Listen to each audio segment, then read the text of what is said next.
Salut à tous, une vidéo sur le sentiment de légitimité et qui est lié à la confiance en soi, parce que quand on se sent légitime, c'est qu'on a le droit.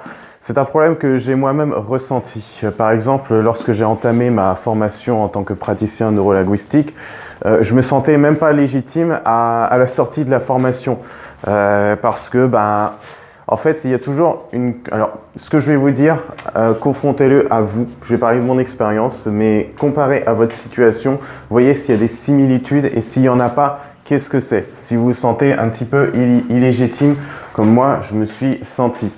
J'avais donc moi un problème de légitimité avec une autre collègue aussi, qui était sophrologue, elle, parce qu'elle était elle louait un cabinet avec un médecin et une psychologue.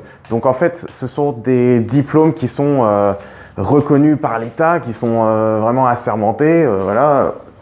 On a toujours un petit peu ce vieux système qui est toujours là, qui dit ce qui est reconnu par l'État, c'est vraiment ce qui va rester. C'est ce qui est, on va dire, véridique. C'est ce qui est fiable.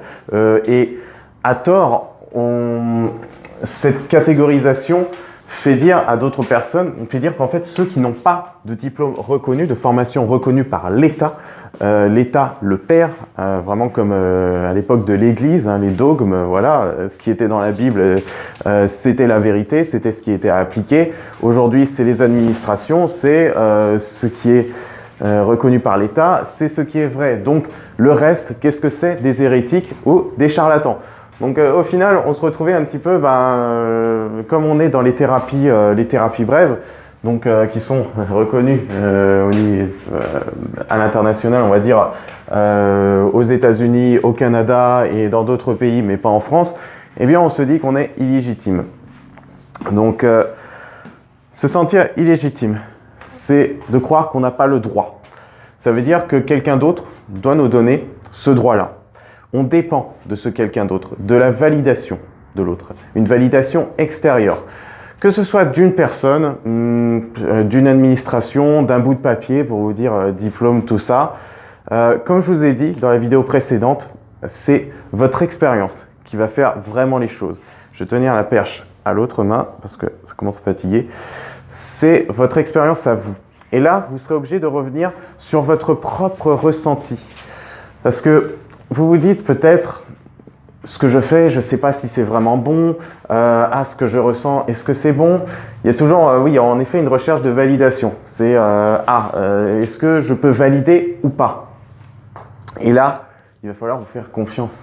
C'est-à-dire, est-ce que c'est bon? En effet, qu'est-ce que ça fait en moi? Et si c'est plutôt positif, si ça me fait plutôt du bien, je sais que ça doit être bon. Ok. Déjà, il faut valider les choses à son niveau. Juste à son niveau. Et rien que en partant de là, vous serez déjà capable d'établir des règles pour vous-même. Un alignement qui va se faire. Une confiance en soi qui sera là. Voilà.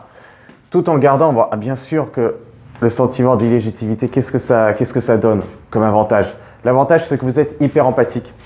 Parce que du coup, vous allez vous dire, oui, mais attention, hein, ce que je sens là, c'est peut-être pas bien pour l'autre. Hein, donc, il faut que je fasse attention à l'autre, il faut que je l'écoute, tout ça. Ok, c'est très bien. Mais vous pouvez également le faire en ayant conscience que ce que vous vivez, ce que vous avez vécu, c'était bon pour vous. Enfin, en tout cas, ce qui était bon, ce qui vous a fait vraiment du bien.